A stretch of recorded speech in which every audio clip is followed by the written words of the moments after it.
wabarakatuh. Kami dari kelompok 10 ingin menyampaikan hasil dari diskusi kami yang berjudul Krisis Kelangkaan BBM Pertamina Pasca Banjir. Analisis dari perspektif teori pemasaran modern. Yang di dalamnya terdapat 3 orang, yaitu Muhammad Rafli Lubis, Rizky Fauzia Borisidian, dan Rosdiana. Selanjutnya, saya akan menjelaskan tentang ringkasan kasus. Banjir besar di Sumatera Utara, Aceh, dan Sumatera Barat menyebabkan distribusi BBM terganggu karena banyak wilayah tergenang dan jalan utama rusak sehingga mobil tangki tidak bisa beroperasi.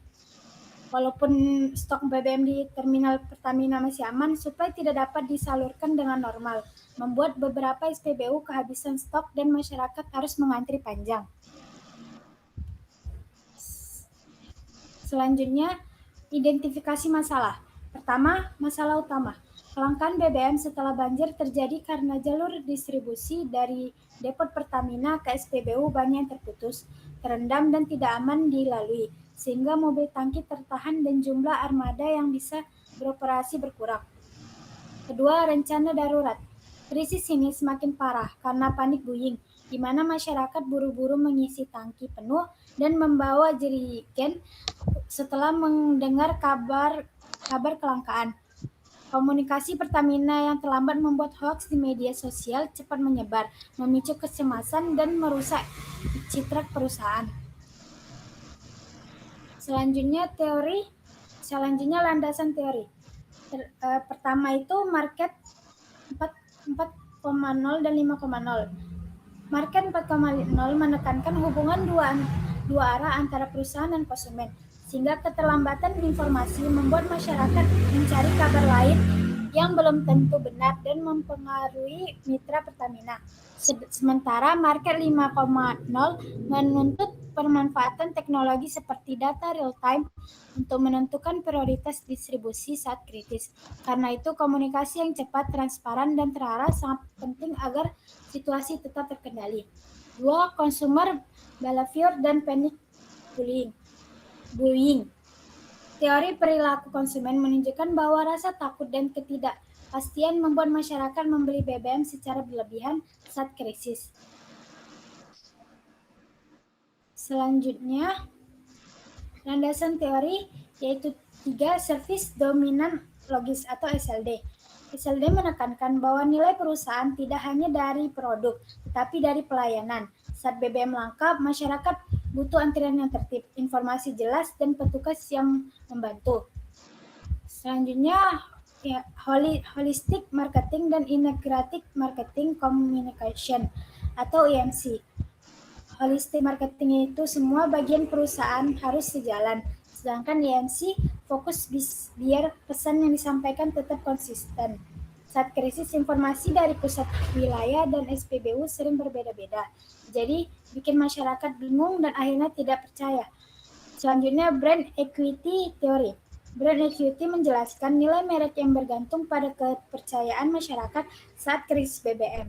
Reputasi pertama diuji jika transparan dan cepat. Selanjutnya, analisis studi kasus. Mengapa krisis terjadi? Krisis muncul karena banjir menghambat distribusi, sehingga truk tangki terlambat dan SPBU terlihat kosong, padahal stok di terminal terlihat masih aman. Kedua, bagaimana persepsi masyarakat berubah. Antrian panjang dan video di medsos membuat masyarakat panik dan membeli BBM berlebihan. Seperti SPBU makin cepat habis dan situasi terlihat makin lemah. Selanjutnya, apa yang Pertamina lakukan? Pertamina menjelaskan bahwa stok aman dan hanya distribusi yang terhambat, tetapi informasi datang terlambat dan kurang detail. Karena warga lebih percaya unggahan di medsos sehingga kepanikan terus menyebar. Selanjutnya, dampak komunikasi krisis yang kurang optimal. Komunikasi yang lambat dan tidak jelas membuat masyarakat salah paham dan mengira BBM benar-benar habis. Hal ini menurunkan kepercayaan pada Pertamina, membuat ruang kenaikan harga di pedagang eceran dan memaksa pemerintah untuk turun tangan. Selanjutnya, bagaimana panik buying dipengaruhi informasi yang tidak jelas? Panik buying muncul karena masyarakat melihat antrian di media sosial tanpa penjelasan jelas. Akhirnya, permintaan menolak tidak wajar, SPBU cepat kosong, dan kepanikan makin meluas. Selanjutnya akan dijelaskan oleh Muhammad Rafi Lubis. Bagaimana teori pemasaran menjelaskan respon publik? Respon publik pada krisis BBM dapat dipahami lewat beberapa teori pemasaran. Marketing 4.0 dan 5.0 menunjukkan bahwa persepsi masyarakat cepat terbentuk oleh informasi digital, seperti video antrean bukan dari klarifikasi resmi. Service dominan logic menekankan bahwa gangguan distribusi tetap dianggap kegagalan layanan meski stok aman. Selanjutnya, benchmark internasional kasus sel Inggris 2021. Pada 2021, Inggris mengalami krisis BBM karena kekurangan sopir truk sehingga distribusi tersendat dan SPBU kehabisan stok. Sel merespon cepat dengan memberikan informasi rutin lewat kanal resmi yang bekerja sama dengan pemerintah untuk menenangkan publik. Kasus BP UK Fuel krisis. Pada krisis BBM di Inggris, beberapa SPBU BP terpaksa tutup karena distribusi terlambat. BP merespon dengan transparansi, memberikan update rutin soal stok, dan membatasi pembeli agar panik buying tidak semakin parah. Selanjutnya, kasus Petronas banjir Malaysia. Saat banjir di Malaysia, distribusi Petronas terganggu karena jalan terputus. Mereka menanggulangi dengan jalur alternatif, depot sementara, dan SPBU darurat, sehingga pemulihan lebih cepat.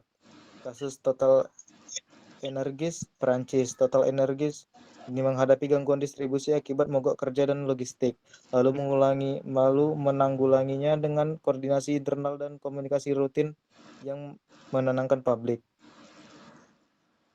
Lalu analisis perbedaan konteks. Perbedaan Pertamina dengan perusahaan internal terlihat dari penyebab krisis kesiapan dan komunikasi. Pertamina terdampak banjir sementara Shell dan BP karena tenaga kerja dan kepanikan publik. Total Energies karena konflik internal. Perusahaan luar negeri umumnya lebih siap dengan protokol darurat dan komunikasi yang rutin dan konsisten.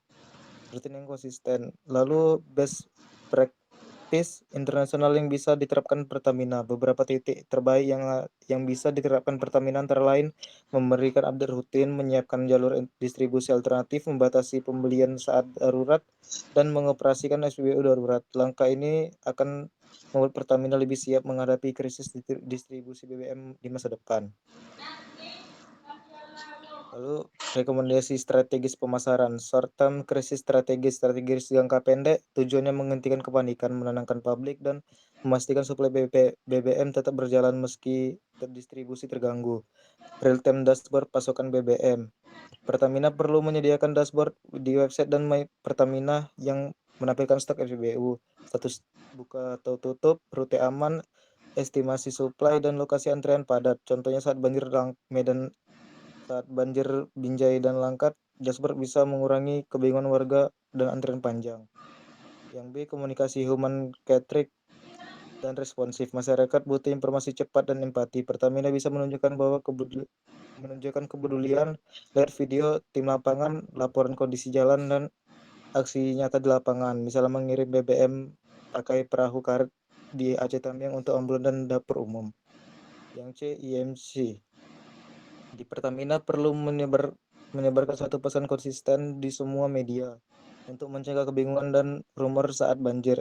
Yang D, edukasi anti panik buying. Publik diberi informasi jelas lewat video, infografis, dan konten logistik agar panik buying bisa dikendalikan dan masyarakat tahu stok aman. Yang E, prioritas distribusi untuk kebutuhan vital. Suplai BBM diprioritaskan untuk ambulan, rumah sakit, truk logistik, dan transportasi penting. Contoh saat banjir Padang sampai Simpang 4, armada kecil memastikan stok BBM untuk ambulan dan posko pengungsian tetap tersedia. Selanjutnya akan dibacakan oleh Rizky Fauzia. Dan selanjutnya yaitu ada rekomendasi strategi pemasaran yang strategi jangka menengah, yaitu medium term recovery strategies. Yang dimana ada reputational repair, yaitu Pertamina membangun kembali kepercayaan publik lewat laporan terbuka tentang penyebab distribusi terhambat, jalur terdampak, dan langkah pemulihan. Contohnya ada laporan banjir di Jalan Lintas Sumatera membantu masyarakat memahami kelangkaan akibat bencana, bukan kelalaian perusahaan. Yang kedua itu kemitraan dengan pemerintah, daerah, dan komunitas, yang dimana kolaborasi dengan BPBD, relawan, dan pemerintah daerah penting untuk membuka jalur alternatif dan mempercepat distribusi. Yang ketiga yaitu perbaikan servis recovery di SPBU. SPBU pulih melalui suplai tambahan, penambahan petugas, pelayanan prioritas, dan loket informasi keluhan. Contohnya itu di Medan Binjai, armada suplai ditambah agar antrean panjang berkurang dan layanan kembali normal lebih cepat.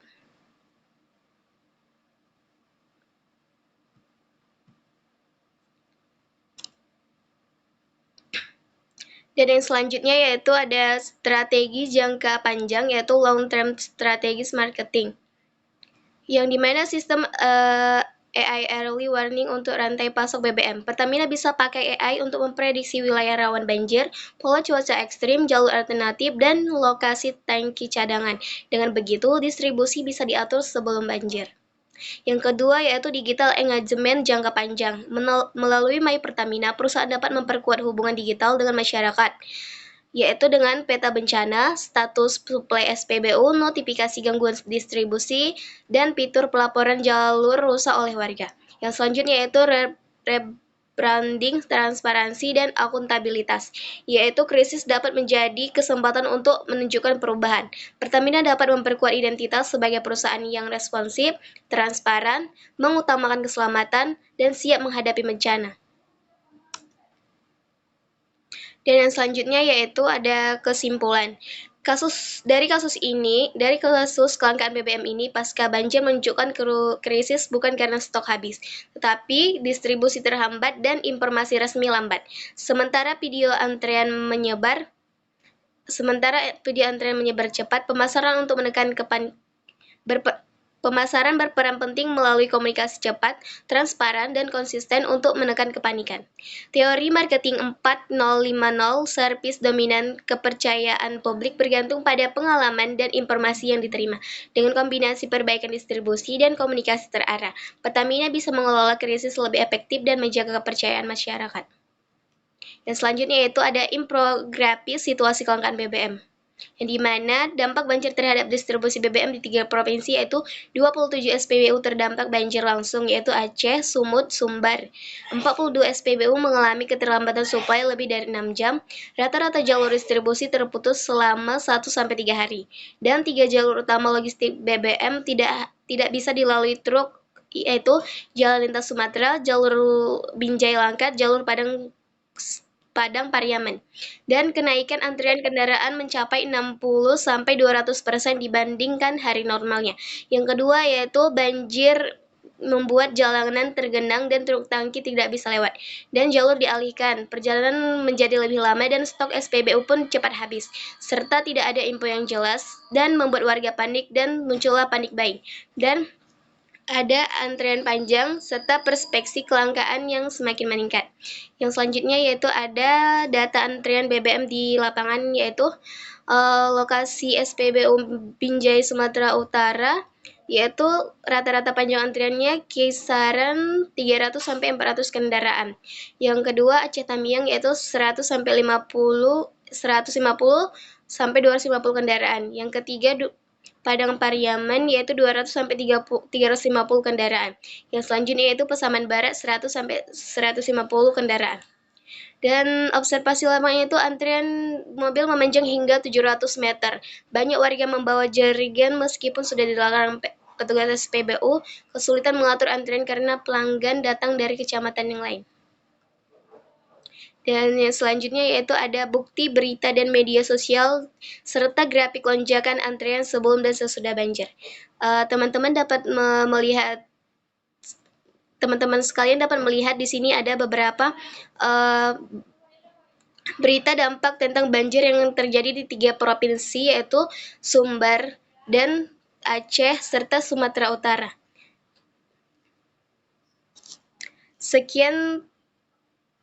Mungkin cukup sekian yang bisa kami sampaikan.